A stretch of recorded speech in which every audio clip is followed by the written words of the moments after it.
Having given up attachment to the fruits of action, such people do nothing at all, despite being ever engaged in activity. As we saw in previous videos about the Gita, as well as the Tao Te Ching, this is a reference to non-doership.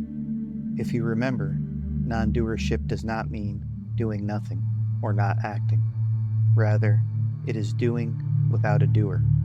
It is acting without an actor, or a self who is behind or inside the action. Simply stated, it is selfless, non-dual action. As a result, there is no self who is attached to the fruit of action. There is no one who desires fruit or a certain outcome in order to complete him or herself or find wholeness.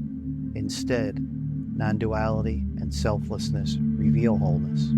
Therefore, each action and each moment of action is already whole and complete in itself.